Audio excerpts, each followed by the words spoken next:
We've been evicted. Yep. Drove into Innsbruck. To a park up on search for sites. Long way out of Innsbruck, to be fair. Yeah, it is about half hour. Come to this park up, it's a weird one. It's beautiful hills all round mountains, but it's not the most salubrious, but it is flat and quiet.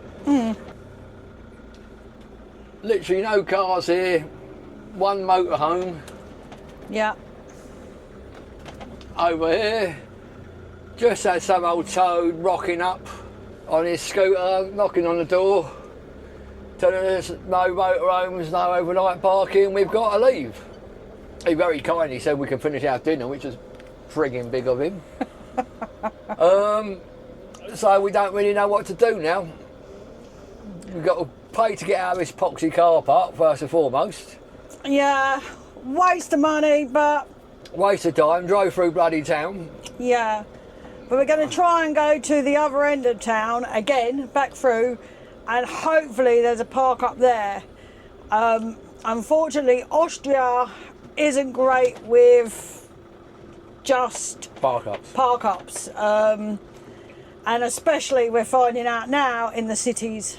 So yeah, anyway, I'm going to go pay for the ticket now because I don't think we're going to get out without it. So yeah, see how much that costs us.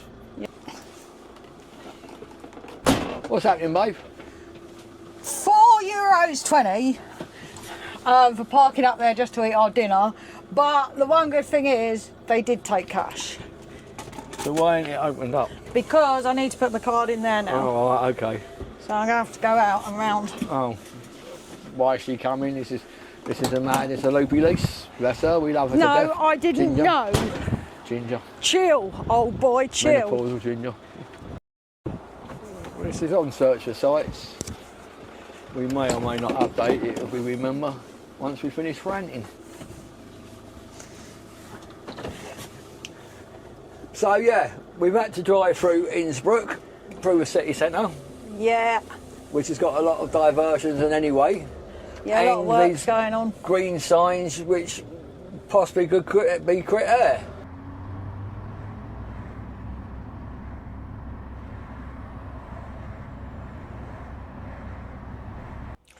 So a nice drive back through the city, and we've come to car park number 2.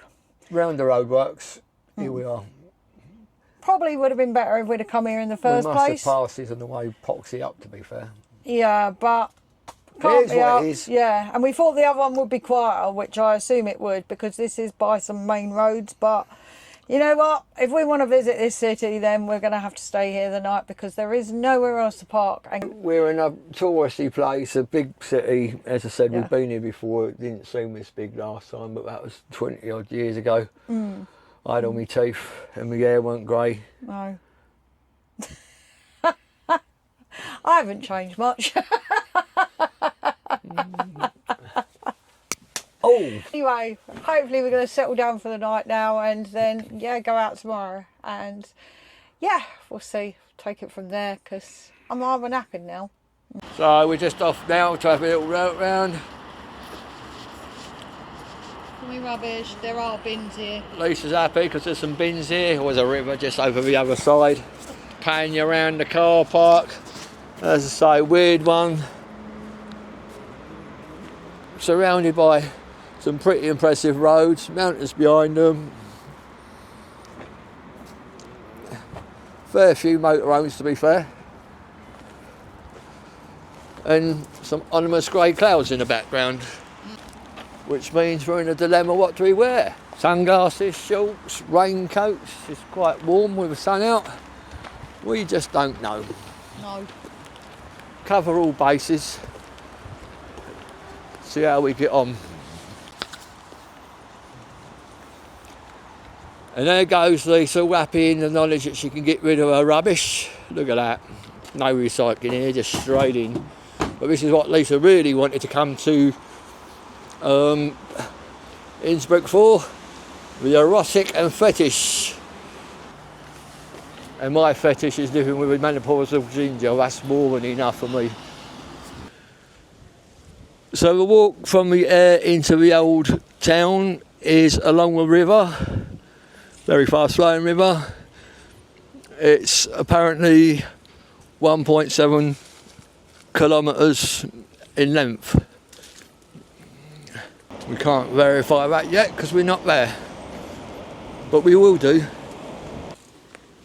When we get there, babes, won't we? Yeah. We confirm it because you put your watch on, didn't you? Yeah, yeah. You ain't know, have you? No. You haven't though, but it doesn't matter because we're the motorhome mavericks who don't fuss too much about miles, costing of things. Where we are. Yeah, I often don't know where we are. Smash that subscribe button. Yeah. We won't ask you to buy us a coffee, but if you want to buy me some new teeth, that'd be fantastic. Thank you very much.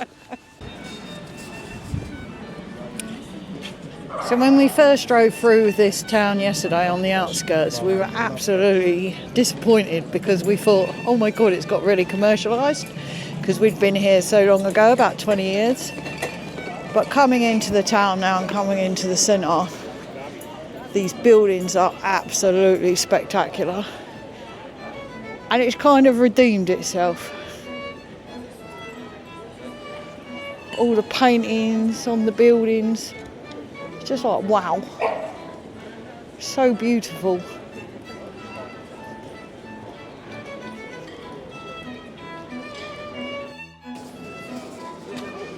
And this building in front of us was built in the 15th century.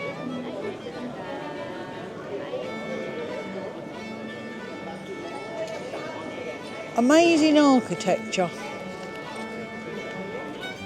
Innsbruck, a city carved between mountains that don't just loom, they judge. Follow the crowd to Marie Fierce-on-Straub, lined with street performers, shops, cafes and pastries you didn't plan to buy but absolutely will. There are boutiques selling handmade crafts, bookstores tucked into historic walls, and shops with traditional Tyrian clothing that feels like wearing a piece of local history, charming, refined and uniquely Innsbruck.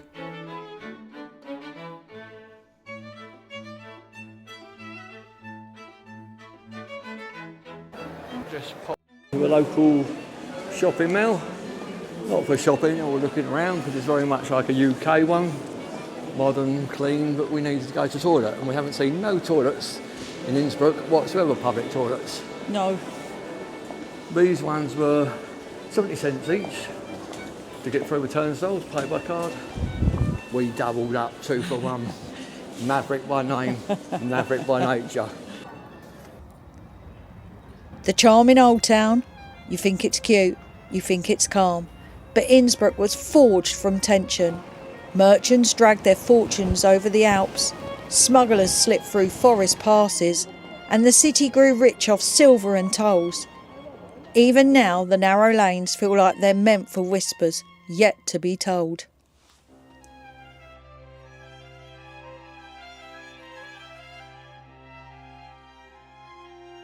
It was in a narrow lane where we met Victor Meldrew, Austrian style. At first, we thought he was going to be one of those annoying bods who wanted to talk drones.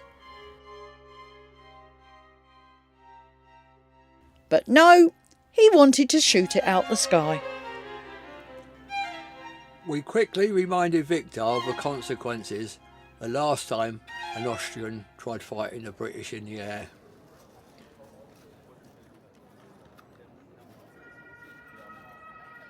With that, we went on our merry way to continue our tour around the beautiful city of Innsbruck. Right.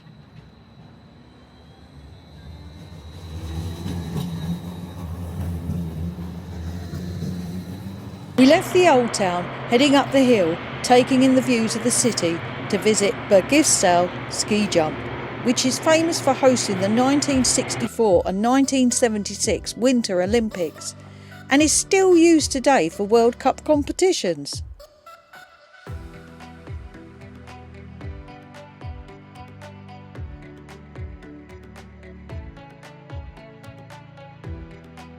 and Spencer had many questions.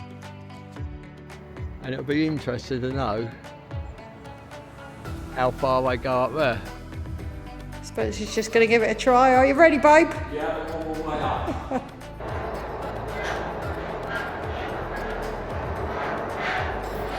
The stadium holds around 28,000 spectators and is open to visitors for €10 each, which includes a funkular ride up to the 50-metre high jump tower.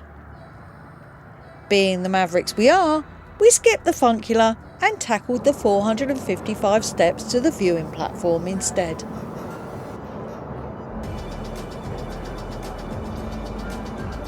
At the top, there's also a restaurant and spectacular panoramic views over Innsbruck.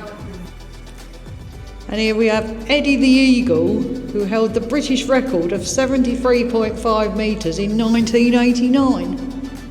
Real name, Michael Edwards. The Olympics was held here in 1964 and 1976. The in-run features a plastic track. During the summer it is lubricated with water, and in the winter it is covered with 30 centimetres of packed snow. The in-run is 98 metres long and has a slope of about 35 degrees. Within 4 seconds after start, the jumper reaches about 90 kilometres per hour. The jumping ski measures up to 3 metres in length and 11.5 centimetres in width, depending on the height of the athlete. A special suit, jumping boots, safety binding, helmets, goggles and gloves complete the equipment.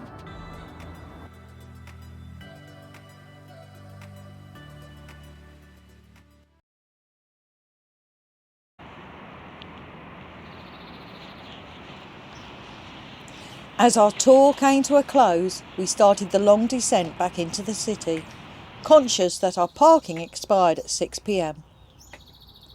We stopped only for a moment, captivated by the grandeur of the magnificent cathedral.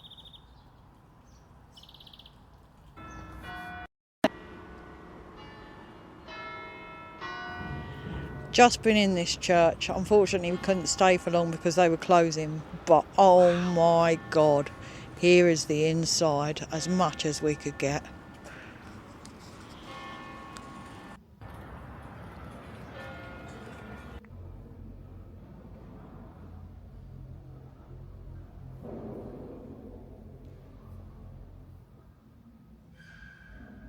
Oh mate, this is absolutely amazing.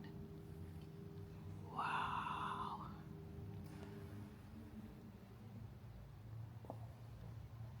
Oh, mate.